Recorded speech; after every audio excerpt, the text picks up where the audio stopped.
인생은 왜 50부터 반등하는가?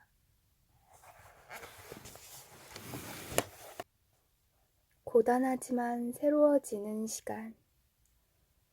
기억 속의 삶은 마치 명화처럼 관점에 따라 다르게 보인다.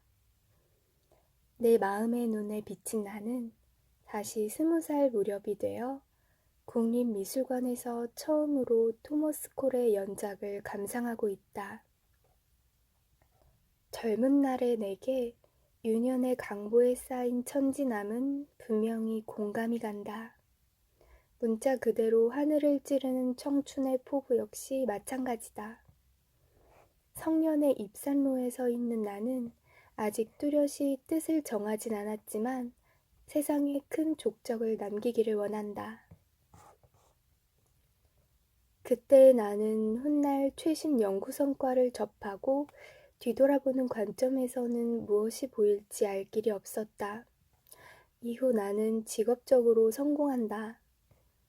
내가 생각했던 방향과 완전히 같진 않아도 연인을 찾고 평생을 약속한다.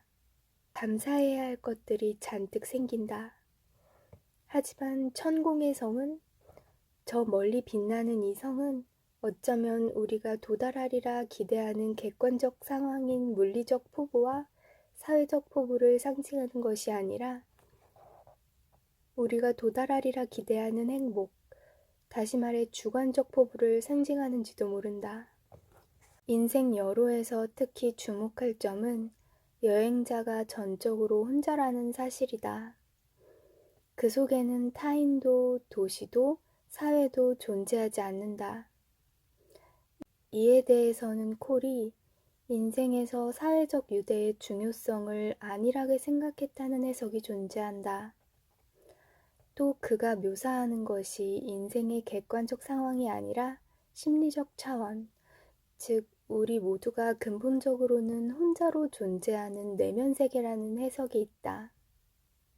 어쩌면 콜은 우리 안의 강물이 만족으로부터 멀어지는 방향으로 굽이칠 것이고 그 급류와 암벽이 사실은 우리 안에 존재한다고 말하고 있는 것인지도 모른다. 우리보다 훨씬 앞선 시대를 살았던 예지자 콜이 정확히 무슨 의도였는지 나는 말할 수 없다. 다만 20살의 내가 무엇을 착각했는지는 말할 수, 아니 더 정확히 말하자면 볼 수 있을 것 같다. 젊은 시절의 나는 중년이 되면 객관적으로 더 잘 살 거라고 확신했다. 이 예측은 적중했다. 내 객관적 상황은 분명히 더 나아졌다. 하지만 소시적의 내게는 또 다른 예측이 있었다. 내 만족도가 성취도에 비례하리라 생각한 것이다. 이 예측은 빗나갔다. 물론 감사하는 마음이 없진 않았지만 내가 당연히 그러리라 기대했던 수준에는 전혀 못 미쳤다.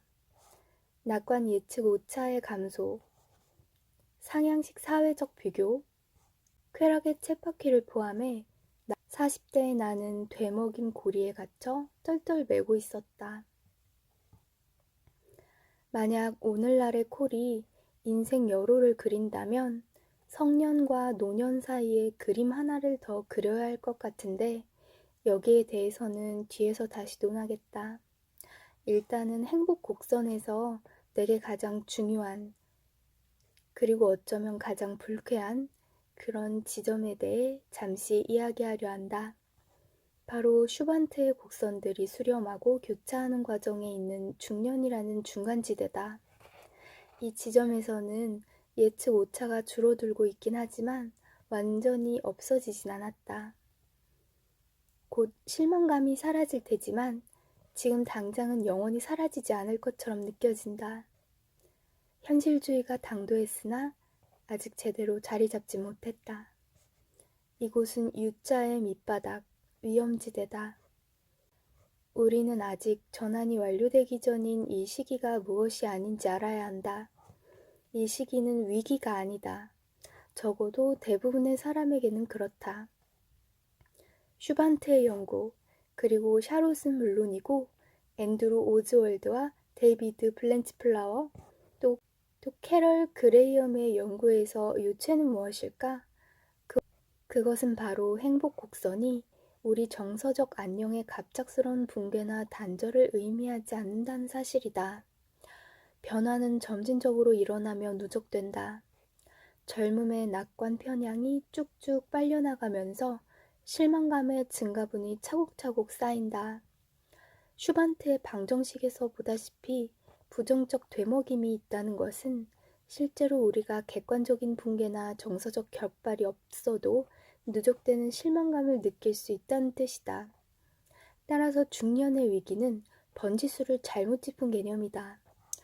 이 전환기에 무슨 일이 일어나는지, 그리고 왜 사람들이 이 시기를 경험하는 양상이 천차만별인지 알고 싶다면 그런 잘못된 개념에 의지할 것이 아니라 내가 인터뷰한 랜디, 메리앤, 마거릿의 이야기를 들어봐야 한다. 44세의 랜디는 그간 순탄하게 인생을 항해했기에 실망감의 저류를 훨씬 예민하게 느끼는 사람의 전형적인 예다. 그는 기본 설정된 감정 점수가 건강하고 외부 상황이 편안하며 개인적인 선택은 현명하다. 하지만 줄곧 온건하고 안정된 삶을 살아왔기 때문에 시간의 작용에 완전히 고삐를 내주고 말았다. 그는 커리어 목표들을 달성했고 부부관계가 좋고 아들이 잘 자랐다. 그렇지만 우리가 지금까지 살펴본 이유들 탓에 그런 성취가 만족감을 주지 않았다. 통계상으로 보자면 그는 몇 년째 행복 곡선의 내리막을 지나는 중이고 앞으로 몇 년간은 반등점을 지나지 못할 수 있다. 그래서 밑바닥 근처에서 실망감이 영원할 것처럼 보이는 대단히 힘든 시기를 보내고 있었다. 업계가 급격히 축소되면서 변하고 있는 상황이라 이제는 내가 변한다고 해서 크게 달라질 건 없고 그냥 뭔가 미리 정해진 수순을 따르게 될 것 같은 느낌입니다. 20대에는 원하는 걸 하고 새로운 걸 시도하고 실험할 능력이 있다고 생각했어요.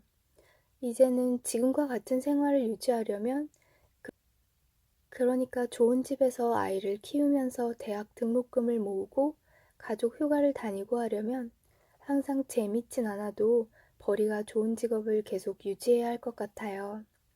그래서 숙명이라고 한 겁니다. 이제는 실험의 여지가 줄었어요.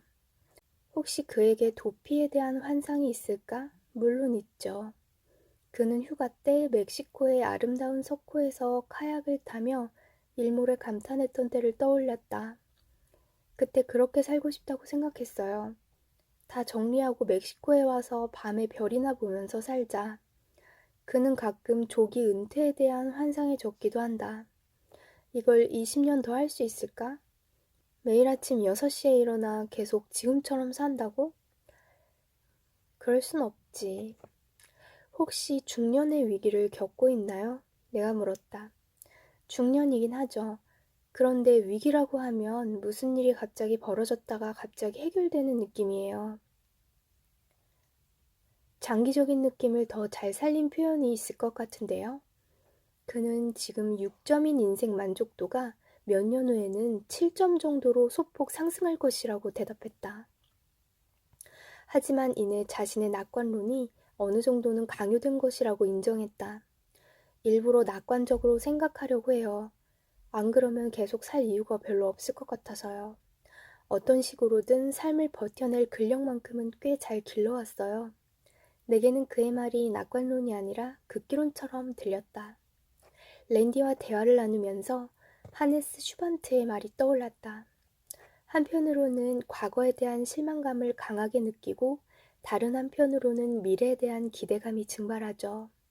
그래서 중년에는 과거와 미래가 모두 비참하게 느껴집니다. 하지만 랜디는 비참하지 않았다. 다정다감한 부인과 기운 넘치는 11살 아들과 함께 있을 때 보면 그는 우울증과 거리가 멀다. 스스로 운이 좋은 것 같다는 그의 말이 나는 진심이라고 믿는다. 그럼에도 지금 랜디는 과거가 실망이 쌓여 불어난 물살처럼 느껴지고 미래가 여전히 암담해 보이는 고단한 시기에 놓여 있다. 메리앤의 사연은 랜디와 대조적이다. 그녀는 랜디와 동갑인 44세의 전문직이다. 랜디와 달리 중년에 누구나 두려워할 큰일을 겪었다. 하지만 그로 인해 실망 곡선이 바뀌었다. 덕분에 그녀만큼 문제를 겪지 않은 사람이라면 그저 시간이 가져다 주기만을 기다리는 현실주의와 수용의 자세를 더 일찍 받아들인 것 같다. 내가 인터뷰한 대부분의 사람과는 달리 메리애는 중년의 위기를 인정하는데 이유를 쉽게 알 수 있다. 어머니가 암 판정을 받고 얼마 지나지 않아 자신도 암 판정을 받았다. 처음에는 오진이었지만 또다시 암 판정을 받았을 때는 오진이 아니었다. 그 와중에 남편은 희귀 난치성 질환에 걸리고 시아버지는 돌아가셨다. 중년의 위기가 왔어요. 중년의 위기를 부르는 것들이 40대에 후다닥 들이닥쳤거든요. 갑자기 내가 죽을 수 있다는 게 실감이 나는 거예요. 그러면 자기가 정말 늙는 것 같고 진짜 세월이 빠르게 느껴져요. 죽음이 남 이야기가 아니라는 걸 알게 되면 앞으로 늙어서 이룰 것이 지금까지 이룬 것보다 적을 것 같다는 느낌이 들어요.